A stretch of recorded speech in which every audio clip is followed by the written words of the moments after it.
포도당 할 때 당자잖아요. 그러니까 설탕 같은 것이 소변을 빠져나오다 이렇게 쉽게 그 어르신들한테도 이해할 수 있게끔. 그럼 포도당은 결국은 개념 속에서 보면 세포의 에너지원이라는 거죠. 세포가 에너지를 만들 때 ATP라는 에너지를 만들어서 쓰기 때문에 이 산소하고 포도당을 화학 반응을 이렇게 쓰는 구조로 되어 있습니다. 그런데 이 포도당이 소변을 통해서 빠져나오니까 뭔가 문제가 생긴 거죠. 요놈이 세포로 들어가야 되는데 안 들어가고 소변으로 빠져나오니까 당뇨는 결국은 뭐냐면 세포의 에너지가 영양 불균형 상태가 된 거죠. 그래서 요 개념이 정리가 되면 내가 뭔가 지금 영양 불균형이 있구나. 내가 먹는 탄수화물, 지방, 단백질이 에너지로 쓰이지 않고 있구나. 요거를 이해시키는 게 가장 큰 도움이 됩니다. 내가 먹었던 게 왜 세포의 미토콘드리아에서 작동을 안 하지? 요 개념이 정리가 되면 당뇨가 아주 심플해집니다. 이 포도당을 태워줘야 되는데 못 태우고 있는 거야. 그러면 왜 못 태우는가를 지금 과학적으로 설명하기 전에 산소하고 포도당을 태우는 촉매제가 뭐냐면 코큐텐입니다. 자, 그래서 기본적인 개념에서 여러분이 꼭 알아두셔야 되는 내용이 뭐냐면 이 부분이에요. 분명히 포도당이 세포 안으로 또 들어갔는데도 불구하고 다시 소변으로 나오는 거야. 뭔가 에너지를 태워줄 수 있는 촉매제가 부족하구나. 지금 무슨 말이냐면 산소하고 포도당이 나무하고 수시라고 보고 ATP를 불이라고 보면 불이 붙으려면 불쏘시개, 나이타라 성냥 같은 게 필요한데 그게 없으니까 다시 빠져나와 버리는 거죠. 즉 무슨 말이냐면 이 코큐텐이 나이타라 성냥처럼 불쏘시개 역할을 못하고 있구나. 그러면 왜 못할까를 뒤집어 봤더니 간에서 못 만들어내고 있다. 이 코큐텐은 어디에서 만들어내는 효소냐면 간에서 합성하는 효소라고 하는 거죠. 이게 세포 안에 들어가도 에너지를 이용 못 되는 수가 있구나. 이제 이거를 이제 과학자들이 점점 밝혀내기 시작을 한 거예요. 그래서 코큐텐이 정말 중요한 영양소구나라고 하는 거죠. 근데 코큐텐의 특징이 태어날 때 가지고 태어나고 나이가 들면서 줄어들고 그 다음에 이 줄어든 만큼 보충해주지 않으면 문제가 생긴다는 걸 배웠거든요. 그래서 이런 것이 성립이 됩니다. 자, 태어날 때 이만큼 부모로부터 물려받게 되는 거죠. 그 다음에 나이가 들면서 점점 줄어들어서 효소가 문제가 되죠. 이 코큐텐이라는 항산화 효소도 40세가 됐더니 2분의 1밖에 못 만들더래요. 60세가 됐더니 10%밖에 못 만드는 애들아. 결론, 부족한 만큼 채워지지 않으면 문제가 생긴다라는 이론이 여기서 나오게 된 겁니다. 그래서 우리는 고객들한테 뭘 알려줄 필요가 있느냐? 그러면 부족한 만큼 반드시 채워야 된다라는 이론 속에서 고객을 설명을 해야 된다는 거죠. 자, 그러면 여기서 질문 하나 드릴게요. 이 3번은 부족한 건데 외부에서 이렇게 채우는 거잖아요.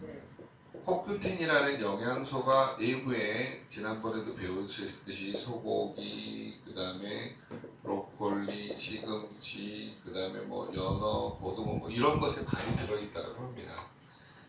그런데 내가 음식으로도 부족하고 간에서도 합성 능력이 떨어지니까 몇 세 이상은 당뇨에 걸릴 확률이 제일 높을까요? 40. 네, 40세 이후로는 당뇨에 걸릴 확률이 거의 생긴다고 하는 거죠. 그러면 이 불쏘시개 역할하는 코큐텐을 먹어야 될까요? 꼭 먹어야 될까요? 꼭 먹어야 된다는 게 나와요. 그런데 이거 보세요. 브로콜리, 시금치 이런 거 어디 들어있냐면요. 파워 칵테일. 그러니까 파워 칵테일을 기본적으로 2포, 3포 정도를 더 드시면 한 포만 드시는 게 아니라 당뇨 예방에 도움을 줄 수 있다 이 말이에요. 나 코큐텐 먹기 싫어하시는 분들이 있어서 제가 이렇게 이야기하는 거예요. 코큐텐 먹기 싫으면요 파워 칵테일 양을 늘리시면 돼요. 그 안에는 비타민 B3가 또 충분히 들어있어서 촉매제 역할을, 세포 막의 문을 열어주는 역할을 하거든요. 또 저녁에 먹는 리스토레이트는 크롬이 또 세포 막의 문을 열어주잖아요. 자, 그런 측면에서 보면 당뇨를 접근할 때 내가 어떤 공식과 어떤 데이터를 넣어야 되느냐에 해서 포큐텐을 설명하면서 너 이 문제는 어떻게 해결하냐 그랬더니 과관이에요. 자기는 약으로 먹고 있대요. 이 약으로 조절하는 거는 도움은 될 수 있지만 약은 천연일까요? 합성일까요? 거기서 치고 들어가지 않았습니다. 결론 약을 먹으면 드럭 먹으라는 관점에서 보면 몸에서 비타민 B군 C, 미네랄 이런 게 몸에서 빠져나가는 게 과학적으로 증명이 됐잖아요. 그래서 수지코엔 박사 하는 말이 그 말이에요. 이런 게 증명이 됐어도 믿질 않는다는 과학을. 그게 아이러니한 거죠. 그래서 여러분이 우리는 분명하게 데이터를 가지고 뭐 과학을 못 믿는 사람들은 뭘 믿어야 야매를 믿어야 돼. 예, 그쵸? 야매. 예, 어디 가서 이것만 잡수하면 안 된다 이런 사람도 있잖아요. 결론은 이 뭐냐면 당뇨는 당뇨병 아연으로 끝내는 그 책의 저자가 이야기하잖아요. 결국 영양 불균형이다. 그리고 모든 논문의 저자들이 어때요? 영양 불균형이라고 이야기를 하죠. 그러면 당뇨의 기본 원인이 뭐냐라고 했더니 송문기 박사님 말이 걸작이에요. 이분이 30년간 연구를 했는데 아연과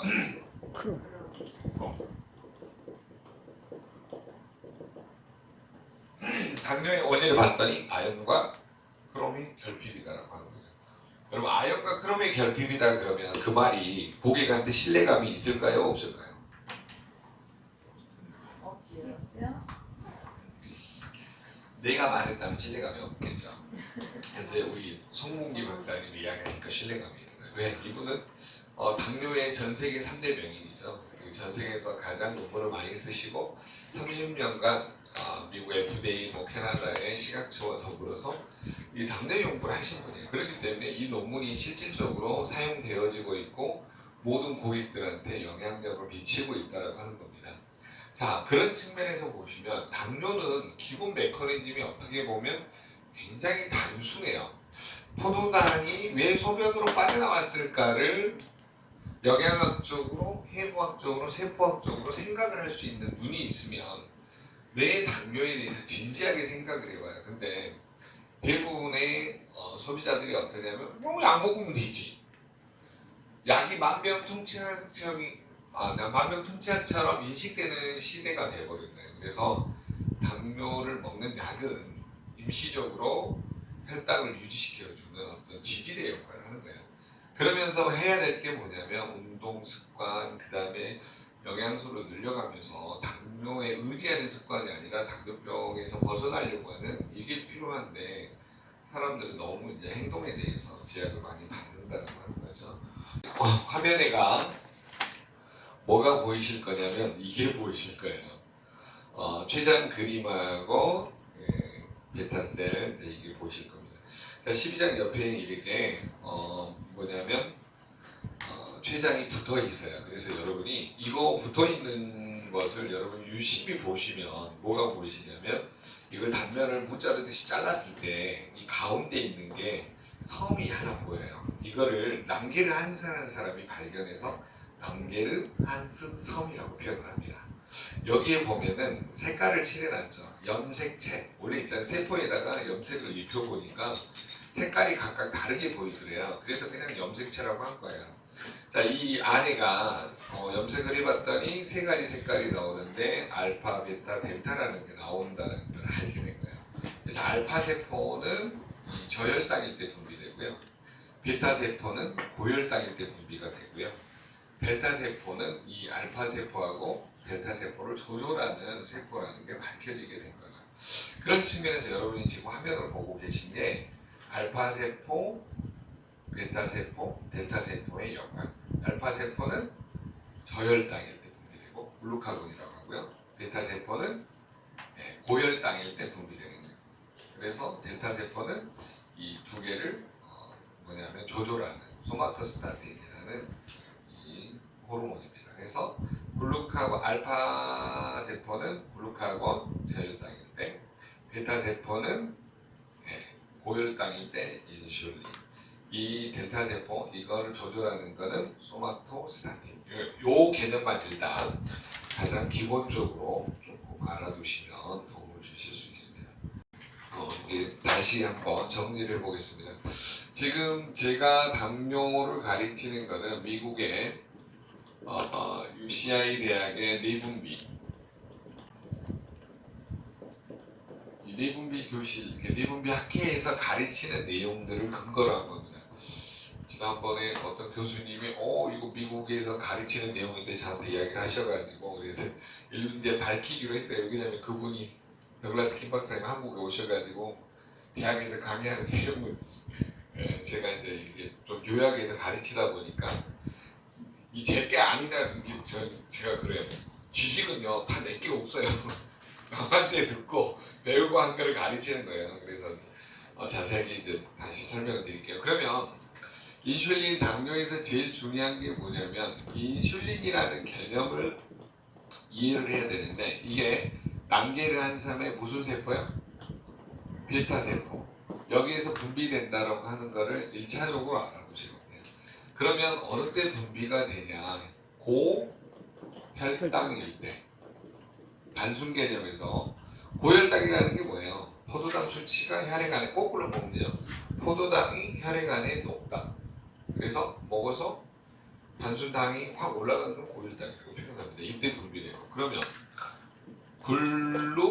글루카곤이라는 이 알파세포에서 분비되는 이 호르몬은 어떤 때 분비된다고요? 저혈당일 때 분비된다. 상식적으로 90에서 뭐냐면 한 110 사이 나와야 되는데 혈당이 60, 70 뚝 떨어지면 막 손발이 저리고 막 식은땀이 나고 막 그런 뭐라 그러죠? 막 현기증 이런 현상이 나타나요. 우리 속된 말로 혈당 떨어졌다 그러잖아요. 당 떨어지면 막 투들거리잖아요. 그런 증상이 나타나요. 이때는 이 알파세포에서 글루칸이 분비돼가지고 간에 저장돼 있는 글리코겐을 쪼개서 혈액으로 흘려보내는 거죠. 자, 우리 몸은 신비하게 돼 있어요. 혈당이 너무 높거나 너무 낮으면 이걸 조절하는 호르몬이 있구나. 이걸 인식해 주는 게 이 당뇨에서는 가장 중요한 포인트라고 생각이 됩니다. 그러면 인슐린, 글루카곤 이런 걸 몰라도 되는데 결론은 포도당이 세포의 에너지로 이용되지 않고 있구나라는 관점에서 보면 내 몸에 영양이 뭔가 밸런스가 안 맞다.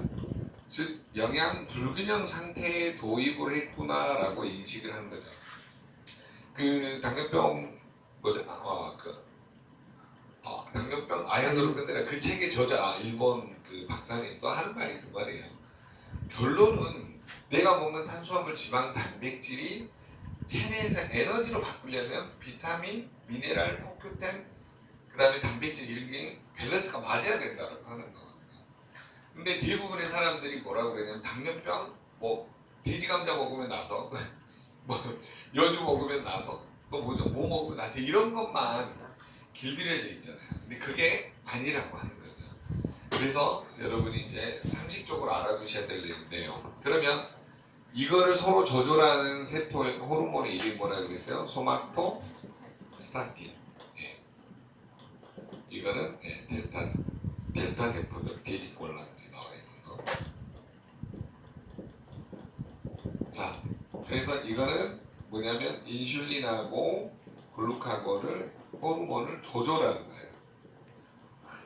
여기 세포가 고장나면 고혈당으로 갈 때는 계속 고혈당으로 가고 저혈당으로 갈 때는 계속 저혈당으로 이렇게 조절이 안 되는 거죠. 우리가 부부싸움 할 때 자녀들이 말리잖아요. 엄마는 왜 그래, 아빠는 왜 그래 이러면서 이렇게 뭔가 훈수 두는 사람이 없어요. 우리 몸에는. 그러면 고혈당, 저혈당으로 가게 된다는 거죠. 자, 이런 영양 불균형을 해결하려고 봤더니 인슐린의 메커니즘에서 제일 중요한 게 뭐냐면 인슐린을 합성하는 게 뭘로 합성하는지 여러분이 좀 알아두셔야 되는데 기본적으로 단백질 중에 아미노산, 필수 아미노산, 비필수 아미노산이 필요합니다. 자, 인슐린이라는 개념에서 접근하려면 인자가 있잖아요. 우리가 기본적으로 영어에서 단백질 프로테인이라고 쓰고 읽을 때는 프로틴이라고 읽으시죠. 자, 여기에서 나온 거죠. 이 인자가. 프로틴 할 때 인. 그 다음에 슐자는 황을 포함하는 뭐냐면 아미노산 단백질이 멜치온이 시스테인 이런 거거든요. 그래서 슐자가 거기에서 나온 겁니다. 슐자가요. 뭐냐면 설법 SUNFU가 그래서 이 슐자가 여기서 나옵니다. 인슐. 그다음에 린자는 또 어디서 나왔냐? 이거하고 연결해서 이 프로틴에서 이렇게 인슐린 이렇게 나온 거예요.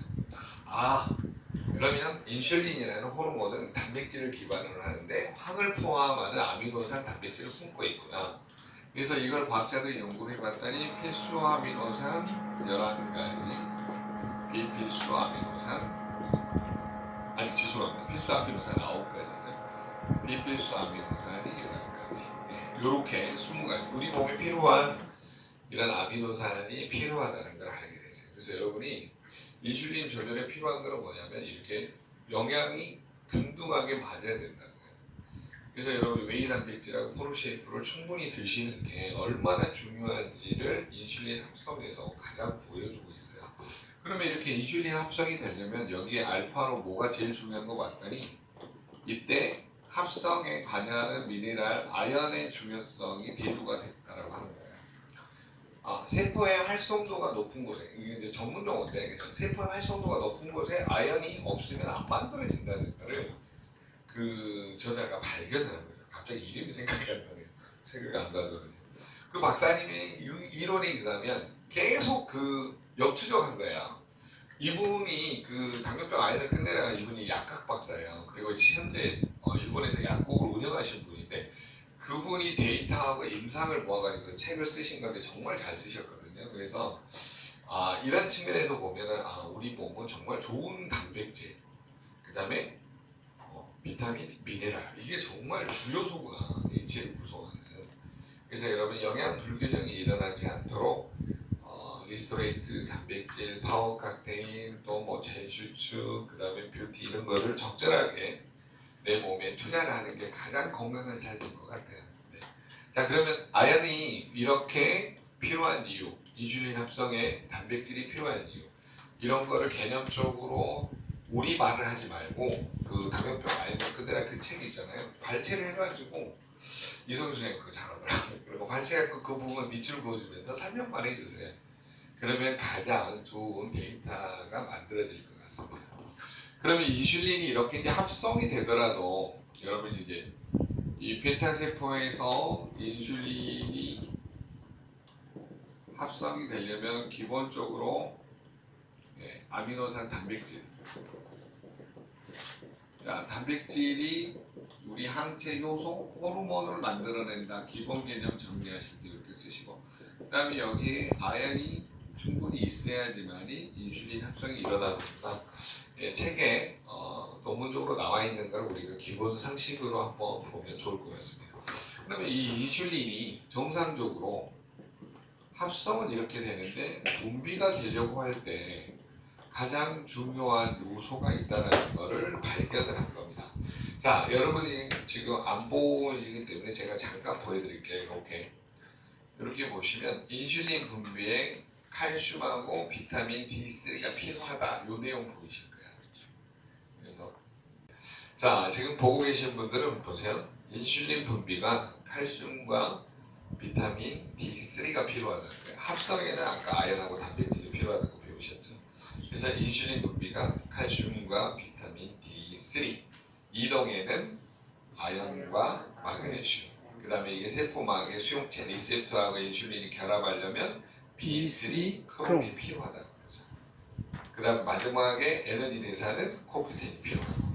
자, 이 공식을 여러분 머릿속에다 넣어놓고 잠깐 보도록 하겠습니다. 자, 그러면 이 베타셀에서 인슐린이 나오려고 하면 뭐가 필요하다고요? 칼슘하고 D3. 비타민 D3 신호가 필요하다는 거예요. 그러면 여러분 칼슘하고 비타민 D가 혈액 안에 많아야 돼요, 적어야 돼요? 충분히 있어야 된다는 소리죠. 그래야지만이 나오는.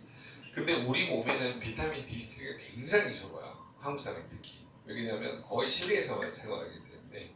그래서 햇빛을 자주 쬐어주시는 게 좋고요.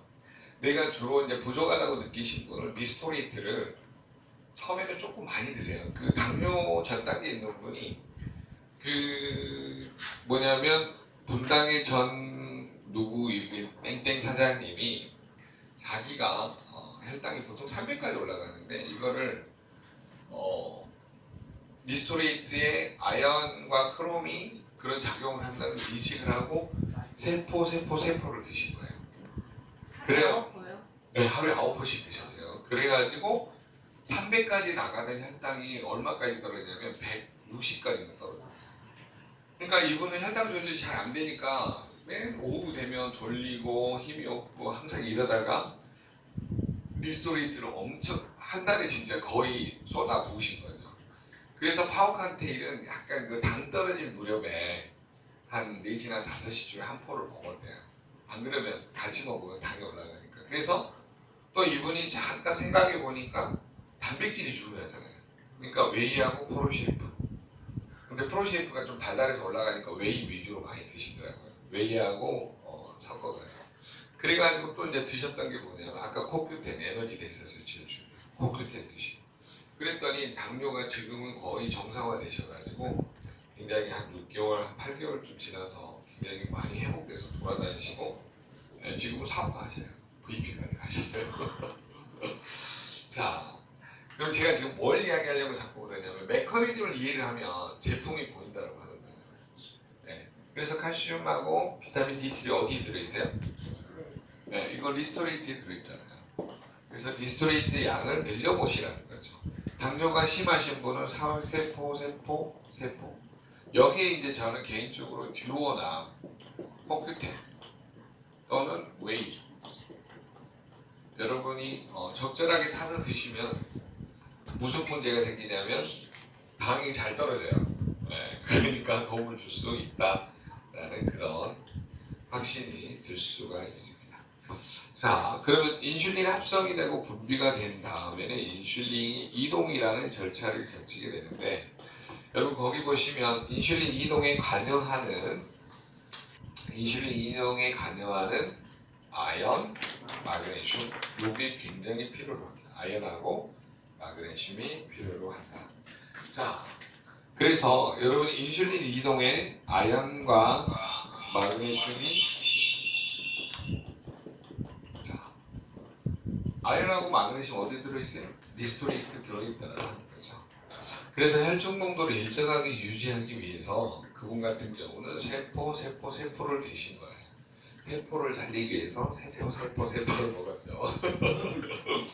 자, 어찌됐든 참 그 믿음이라는 게 참 중요한 것 같아요. 과학의 데이터를 신뢰하니까 충분히 메가요법으로 드시면서 내가 이렇게 정리하게 됐다라고 하는 거죠. 자, 그 다음에 여러분 이제 결국은 인슐린이 세포 안으로 들어가면 세포의 리셉터, 포수, 이거를 수용체라고 그러죠. 받아주는 어떤 매체. 자, 인슐린이 여러분 키라고 보면 이거는 킥박스죠. 자, 우리가 열쇠를 열고 들어가려면 킥박스 역할하는 문, 그게 필요한데 이 수용체하고 결합할 때도 리셉터를 활성화시켜주는 비타민 미네랄이 있는데 B3하고 크롬의 역할이 중요하다는 것을 과학적으로 밝혀낸 거예요. 자, B3는 혈중 활동도가 높아지려면은 액티바이저를 충분히 드시는 게 좋죠. 네.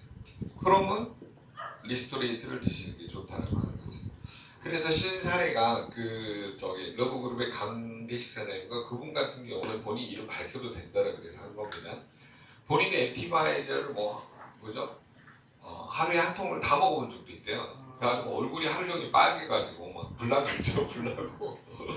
그분도 당뇨가 200 이상 나오신 분인데 뭐냐면 어찌됐든 이분도 45일 거의 2달 만에 거의 당뇨가 좋아요. 어떻게 먹었냐면 3일에 한 통씩 먹었대 이분은 액티바이저. 네, 액티바이저. 그러니까 여러분 우리가 이게 이렇게 먹어도 죽지 않는 이유가 뭐예요? 네, 자연이고 도핑 통과돼 있고 이 원료는 할랄하고 코시에서 인증을 해주고 그 다음에 안전성 검사는 TÜV에서 기술 인증을 해줍니다. 여러분 이런 회사 제품을 드시는 게 좋을까요? 아니면은 아예 뭐 검증도 없고 어디 가서 만든 제품을 먹는 게 좋을까요? 인증된 마크가 있다라고 하는 거죠. 그래서 독일 PM이 전 세계 넘버 10이고 한국에서 4위인 이유가 이런 메커니즘을 우리가 우리가 이해할 수 있도록 도와주기 때문에 그러지 않냐, 이제 이런 생각을 한번 해봅니다. 자, 그러면 마지막 단계에서 인슐린이 합성되고 분비 이동되고 수용체랑 결합이 돼서 세포 안으로 들어가면 세포에서 이 포도당을 이용해서 에너지로 바꾸잖아요. 교대할제, 대자, 일사자. 에너지 대상, 에너지를, 그러니까 산소하고 포도당을 에너지로 바꾸는 일이 벌어진 걸 에너지 대사라고 하는 거죠. 자, 세포 안에서 미토콘드리아에서 어떻게 바꾸는가 봤더니 산소하고 포도당을 이용해서 ATP라는 에너지를 만들더라 이 말이에요. 미토콘드리아에서요. 자, 이때 ATP를 불이라고, fire라고 보고, 이게 O2를 나무, 포도당을 수시라고 보면, 불이 붙으려면 불쏘시개 역할하는 나이타나 성냥이 필요하다죠. 이 역할을 하는 게 바로 코큐텐이라는 간에서 합성되는 항산화 효소이자 촉매제가 필요하다는 것을 과학에 알게 된 겁니다. 그래서 코큐텐이 부족하면 에너지 대사가 안 일어나니까 이 포도당이 다시 소변으로 빠져나와서 당뇨로 가게 되는 거죠. 자, 이런 측면에서 보시면 여러분 당뇨가 왜 중요한지가 딱 한마디로 말하면 이 원인, 영양, 뭐예요?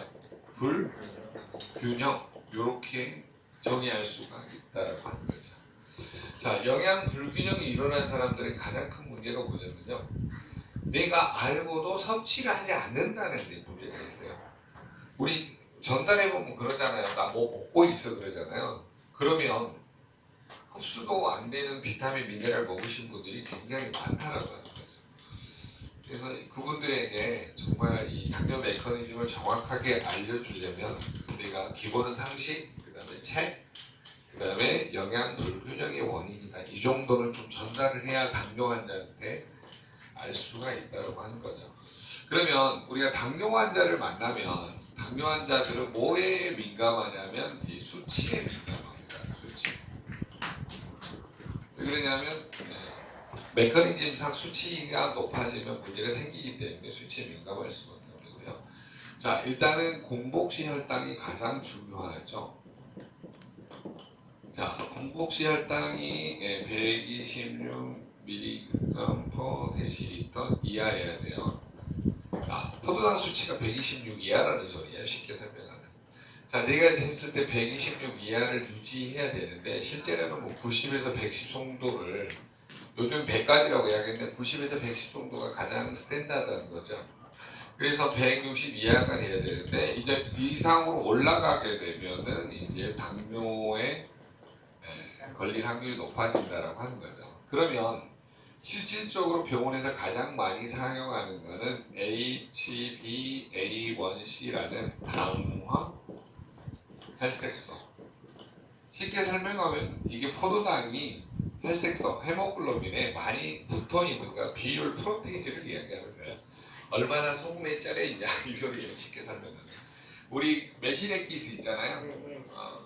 매실 넣어놨는데 매실이 6.5% 정도 쩔어 있으면 그게 당뇨예요. 실제 설명하면. 자, 그럼 매실이 세포라고 설명하면 거기에 소금이 많이 들어가면 어때요? 쪼글쪼글해지잖아요. 그 원리라고 똑같다 이거죠. 그래서 이거를 6.5% 이상 당화혈색소가 나오면 6.5 이상이 나왔을 때 이 사람은 당뇨구나 라고 하는 거죠. 근데 실질적으로는 요즘에 이제 6% 이하로 관리하는 것을 거의 목표로 하고 있습니다. 그래서 기본 개념은 조금 알아두시는 게 도움을 줄 수 있다. 그래서 개념상 이렇게 정리를 해보시고요. 그러면 영양학적 밸런스하고 이 기본 개념하고 해서 제일 중요한 게 뭘 차지하냐면요. 요 개념을 조금 이해를 하시면 돼요. 자, 간의 기능이 떨어지신 분, 이분은 굉장히 문제가 되어집니다. 자, 이거를 쉽게 설명하면 뭐냐면요, 이런 부분이에요. 간은 우리 몸에서 남는 에너지 대사에 쓰고 남는 포도당을 어떤 형태로 저장을 하냐면 포도당 영양소를 예쁘게 기어놨어요. 그래서 그래서 여러분 애울 때 그렇게 애우시라 이 말이에요. 포도당 이렇게 다 포개 놓으면 이게 글리코겐이 되는 거예요. 여러분 남는 포도당을 글리코겐으로 지금 뭐 해놨냐면 미래에 쓰려고 저장해놨죠. 이 저장 공간이 뭐예요? 간세포죠. 자, 그러면 간에다가 저장을 해놨는데 요거를 저장할 수 있는 능력, 에너지 대사, 간 기능이 떨어지면 저장이 잘 돼요, 안 돼요? 안 돼. 안 되죠. 그러니까 자꾸 혈액에 끈적끈적해지는 거예요. 저장 못하니까 혈액을 흘려보내는 거죠. 그러면 여러분 기본적으로 인슐린 저항성을 해결하려면 디드링크를 꼭 먹어야 돼요. 그 다음에 뭔지 몰라 또 오일 다이어트 뭐 이런 거 있잖아요. 뭐 마이너스 구육산 이런 것도 전부 다 디드링크가 핵심이 된 거예요. 그래서 여러분이 이 당대사를 조절하는 간 기능의 문제가 당뇨에 심각한 원인을 미치는구나. 그러니까 실제로 디드링크를 드시는 분 중에 디드링크를 한 포 이렇게 드시면 혈중 농도가 확 올라가가지고 디드링크가요? 네네. 혈중 농도가 올라가요. 아니 혈중 농도가 올라간 게 디드링크 그 성분 밀크시슬이 네. 간 기능을 네. 일정하게 4시간 단위로 좋게 해주니까 네. 이게 사이클이 뭐냐면 64, 24죠. 그러니까 이렇게 뭔가 조절이 되니까 혈당이 급격히 안 올라간다고 디드링크를 드시면 참 신비한 거예요. 그래서 여러분 디드링크 드시면서 당뇨 관리하시고 다이어트도 하시면 도움을 주실 수가 있습니다. 그래서 이런 개념이 정리가 되시면 내가 당뇨 조절이 안 돼. 그럼 뭘 의심해봐야 돼요? 간 기능을 의심해봐야 돼요. 특히 지방간인지 아니면 간 기능에 왜냐면 GPT, GOT, 감마 GPT를 재봐가지고 내가 문제가 있다 없다 이것도 아는 게 중요해요. 그래서 당뇨는요 자기 몸에 대해서 굉장히 민감하고 알아두시는 게 중요합니다. 자 그러면 메커니즘상 한번 다시 한번 큰 틀에서 정리를 한번 해볼게요. 자 우리 세포 안에는 핵이라는 게 있고 핵 주변에 이런 미토콘드리아들이 약 500개에서 2000개씩 들어있습니다. 제가 꼭 이걸 적으면 안에 여러 가지가 있는데 왜 그걸 안 하시냐 그거는 지금 배우는 게 아니니까 이거 표시를 할게요. 제발 감기 걸고 시비 좀 걸지 마세요. 전화 와가지고 왜 소장님 그건 안 그래요 그러신 분이 있더라고요. 네 일단은 이거 한번 보도록 해요. 그러면 이렇게 Y자 모양으로 이 당사슬이라고 그러거든요. 이게 당사슬 글리코 영양소라고도 표현합니다. 이거는 포도당으로 되어 있기 때문에 글리코 영양소 이렇게 표현하는 거거든요. 8가지 탄수화물 당사슬로 되어 있습니다. 자 그래서 간 기능이 좋아야 당사슬도 잘 만들어져요. 그래서 디드링크 드시는 이유가 거기 있어요. 리셉터가 활성화되고 잘 만들어지니까 인슐린하고 결합해서 세포막이 잘 열리는 거죠. 그러면 여러분 이제 거꾸로 한번 생각해 보니까 당뇨를 근본적으로 거꾸로. 자 여기에서 미토콘드리아의 역할이 뭐예요? 산소하고 포도당을 화학 반응을 일으켜가지고 ATP라는 에너지를 만들어내는데 이때 작용하는 게 CoQ10이라고 했어요. ATP를 불이라고 보고 이거를 나무하고 숯이라고 봐서 이게 충배로 작용하는 CoQ10에 대해서 설명했어요. 그러면 기본적으로 CoQ10이 부족하면 체내에 부족하면 당뇨가 올 수 있다. 동의하시죠? 그 기준선이 미국의 항노화협회에서 태어날 때 가지고 태어나고 나이가 들면서 줄어들고 40세가 됐더니 2분의 1밖에 안 만들어지고 60세가 됐더니 10%밖에 안 만들어지다. 여기에 근거한 겁니다. 우리 몸의 모든 효소는 기본적으로 40세를 기준으로 20%, 60세를 기준으로 10%. 이때부터 소화도 안 되기 시작을 해요. 아무리 좋은 걸 먹어도 빗받은 독이 물 붓긴 한다고 하는 거죠. 그렇기 때문에 내가 40세를 기준으로 내 몸에 필요한 영양소를 외부에서 꼭 섭취를 도와주지 않으면 나는 당뇨가 올 수밖에 없다. 당뇨가 오면 혈관이 막히기 시작해서 고혈압이 오고요. 고혈압이 오기 시작하면 뇌경색, 심근경색, 심부전증이 올 수밖에 없다라고 하는 개념이 여기서 나오는 거죠. 그래서 CoQ10이 당뇨의 가장 중요한 영양소 중에 하나다라고 하는 거죠. 그 다음에 이제 거꾸로 한번 볼게요. 포도당이 어떻게 들어가는가를 봤더니 이 리셉터에 B3, 크롬이 문을 열어주는 문지기 역할을 하더라 이 말이야. 그래서 혈중 농도가 일정하기 위해서는 여러분이 B3는 액티브 아이즈를 반드시 좀 많이 드시는 게 도움이 되고요. 크롬은 리스토레이트를 충분히 먹는 게 도움을 줄 수 있다는 하는 거죠.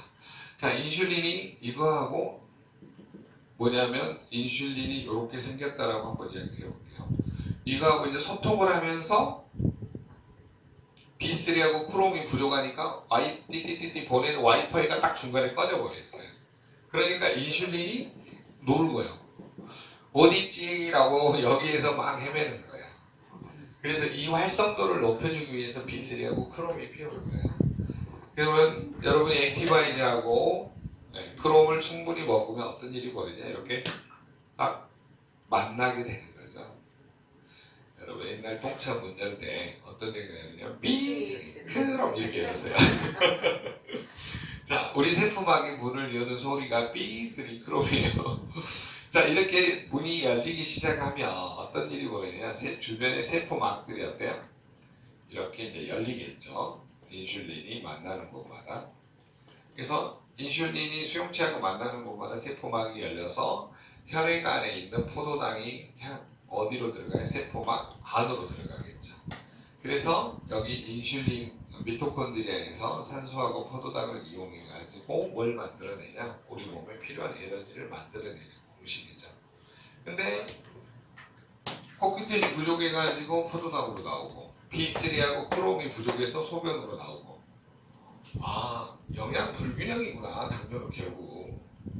그래서 우리가 영양 불균형 근데 이거를 이제 유전자가 발달하면서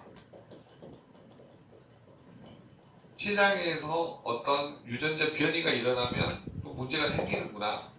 근데 세포 단위에서 유전자로 더 넘어간 거예요. 쉽게 설명하면요, 그 뭐냐면 염색체 그 단위 DNA를 감싸고 있는 히스톤 단백질이라고 표현을 할게요. 거기에 뭐가 달라붙냐면 메틸기라는 음식 안에 들어있는 메틸기, 아세틸기라는 게 있는데 이게 달라붙으면 유전자 발현이 안 돼요. 그러니까 어떻게 돼버리냐면 정상적인 유전자가 안 되니까 암으로 가는 전 단계가 돼버리는 거죠. 그래서 여러분 DNA 메틸하고 굉장히 중요한 게 그거예요. 그게 만약에 불이 많이 켜져 있는 사람들은 나중에 암이 오기 때문에 관리를 굉장히 잘 하셔야 됩니다. 자, 그래서 나는 우리 몸에 필요한 영양소의 메커니즘을 어떻게 볼 것이냐 이거를 정확하게 보시면 되겠고요. 그러면 요게 결합이라는 리셉터 수용체 이거를 수용체라 그러죠. 이 수용체하고 결합이라는 측면에서 B3하고 크롬이 너무너무 중요하다. 그래서 액티바이즈 진짜 리스토레이트를 충분히 먹어주시라고 제가 자꾸 말씀드리는 거 여기 있어요. 자, 그러면 이 인슐린이 이동을 하려고 했을 때 메커니즘상 가장 중요한 포인트를 봤더니 우리 몸에 아연하고 아연하고 마그네슘이죠. 아연하고 마그네슘이 굉장히 필요하다는 것을 인식을 합니다. 자, 우리 몸에 이거를 움직일 수 있는 아연하고 마그네슘이 굉장히 필요합니다. 물론 아까 간에서 만들어지는 이 알부민의 작용이 때 가장 필요로 하는 거죠. 그 책에 읽어보시면 나와요. 미네랄 이동할 때 알부민이 같이 이동을 합니다. 자, 그래서 아연하고 마그네슘도 어디에 들어있냐 봤더니 리스토레이트에 충분히 들어있다라고 하는 거죠. 자, 그 다음에 이 인슐린이라는 것이 뭐냐면 만들어져서 정상적으로 분비되려고 했더니 칼슘하고 비타민 D3가 필요하다는 게 알려진 거죠. 칼슘과 비타민 D3도 어디에 들어있나 봤더니 리스토레이트에 충분히 들어있다는 결론이죠. 자, 그래서 이거를 공식적으로 봤더니 이 인슐린이 합성이 되려고 했더니 뭐가 필요하냐? 단백질. 그 다음에 여기에 아연. 이런 게 정말 충분히 필요하다. 그래서 여러분이 웨이라는 거를 충분히 먹고 당뇨 환자는 프로젝트 먹을 좀 혈당이 올라갑니다. 그래서 웨이를 위주로 드시는 게 좋죠.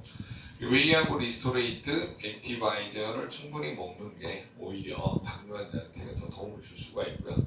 중간중간에 저혈당으로 떨어질 때는 반드시 뭘 드시면 돼요? 파워 칵테일을 드시면 돼요. 그러니까 설탕보다 그냥 paucactel 드시면 딱 이렇게 잡힙니다. 저혈당. 식은땀이 막 나거든요. 약 드신 분들 잘 들어주세요.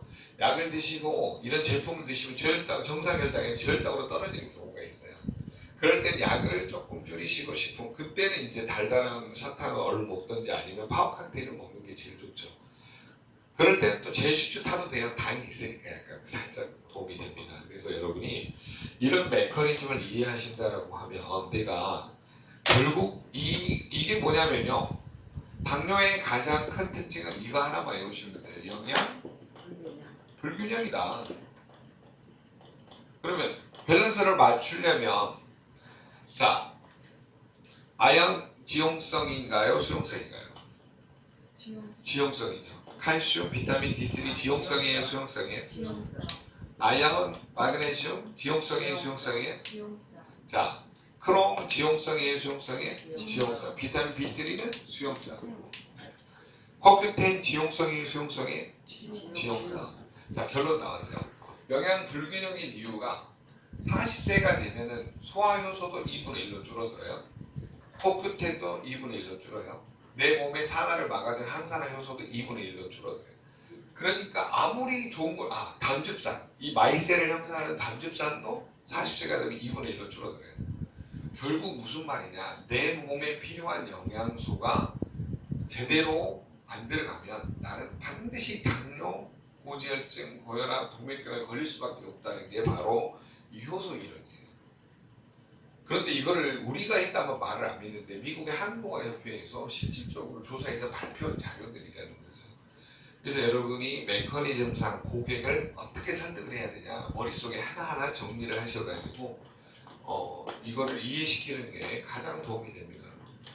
그래서 여러분이 이제 조심하셔야 될 게 이게 이제 당뇨 환자들이 드시면 기본적으로 당이 올라가신 분이 있어요. 이렇게 당이 올라가신 분이 있는데 당이 이제 왜 올라가냐 그러면 이분들 같은 경우는 대부분이 안 올라간 사람도 있는데 올라간 사람들 대부분 봤더니 지방간이야. 그래서 이분의 BMI 수치를 재봤더니 대부분이 25 이상이더라 이 말이죠. 그래서 이제 고객하고 설득을 하실 때 기본적으로 당뇨가 해결이 되려면 다이어트가 필요로 합니다. 신기하죠. 네, 그래서 여러분이 이제 당뇨 환자들 지방간의 문제를 이게 간에 글리코겐을 포도당을 간에다가 포도당을 저장할 공간이 있어요 없어요 지방간은? 없단 말이에요. 그러니까 포도당 달달한 걸 조금만 먹어도 혈당이 어때요? 확 올라가는 거예요. 저장을 못하니까. 또 이 포도당을 세포에 에너지로 태우려고 해도 코큐텐, 비타민, 미네랄 부족으로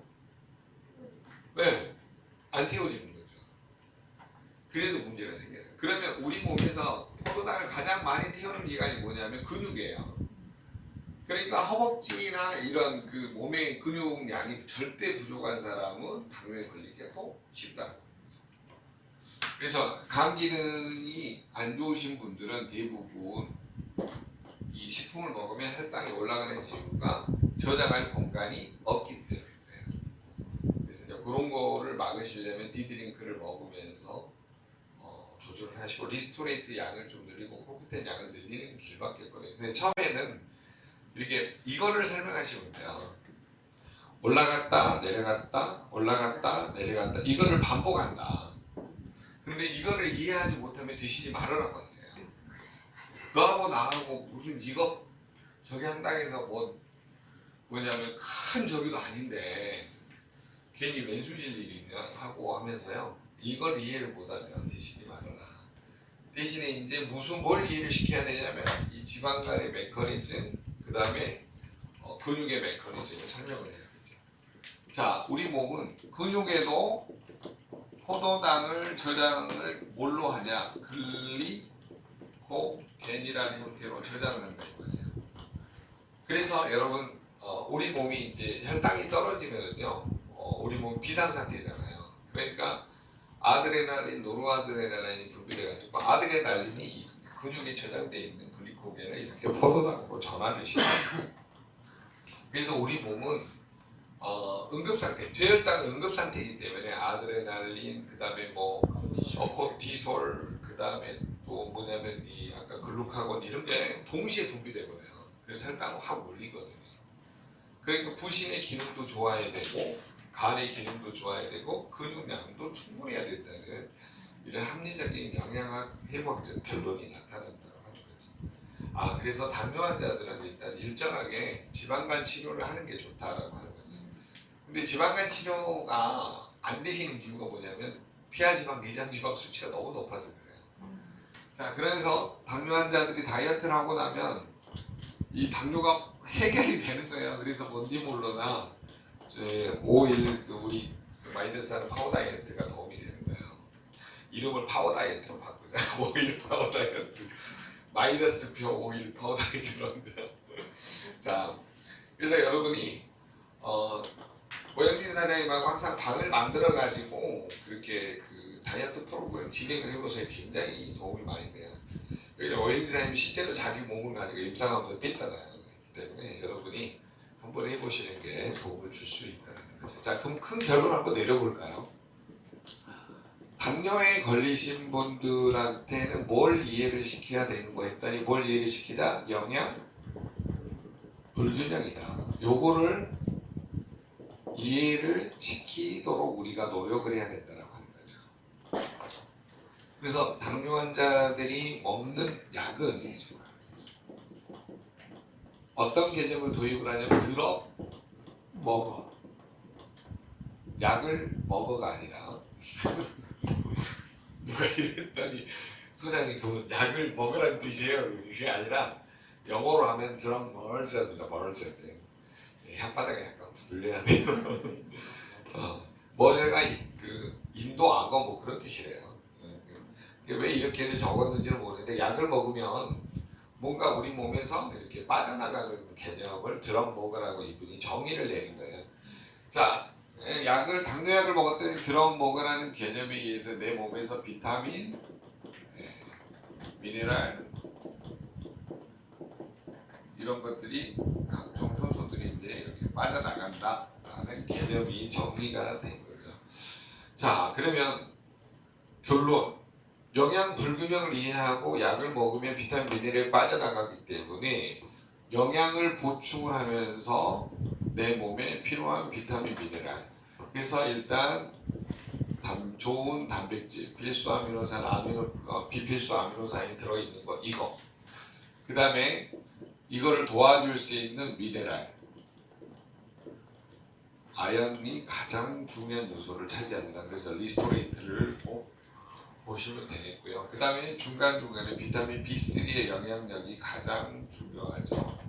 그 다음에 이제 칼슘하고 비타민 D3, 그 다음에 아연하고 마그네슘, 그 다음에 B3하고 크롬, 그 다음에 코큐텐. 이런 기본적인 영양소 메커니즘을 고객한테 설명을 하시면서 영양 불균형을 이해시키면 당뇨는 끝난다고 하는 거죠. 그 다음에 이제 세 번째 단계에서 혈당 조절이 안 되는 사람은 간을 의심해봐라. 무슨 간이요? 지방간. 자, 여러분 지방간은 왜 중요하냐? 간에 뭐가 쌓여있다는 거야? 지방이 쌓여있다는 거죠. 그러면 여러분 결론은 무슨 일이 될 수 있냐? 지방세포에 쌓여있는, 지방 조직에 쌓여있는 중성지방 수치를 줄이려면 다이어트가 필요하다는 결론에 이르게 됩니다. 그래서 여러분이 디드링크를 드시면서 관리를 하시는 게 가장 큰 도움을 줄 수 있다라는 거죠. 그래서 여러분이 이제 지방간 메커니즘을 이해를 하면 정말 이때는 이제 뭐 몬디라든가 마이더스에 사는 파워 오일 다이어트, 오일 파워 다이어트. 5일장인가요? 파워 다이어트 프로그램 5일 파워 다이어트 프로그램을 진행하시는데 이렇게 하면서 당뇨 관리를 하시면 도움을 줄 수 있다는 결론에 이르게 됩니다. 그래서 여러분이 반드시 당뇨 메커니즘에서 이렇게 관계되는 것들을 하나하나 정리하시면 고객한테 도움을 줄 수 있다. 이렇게 첫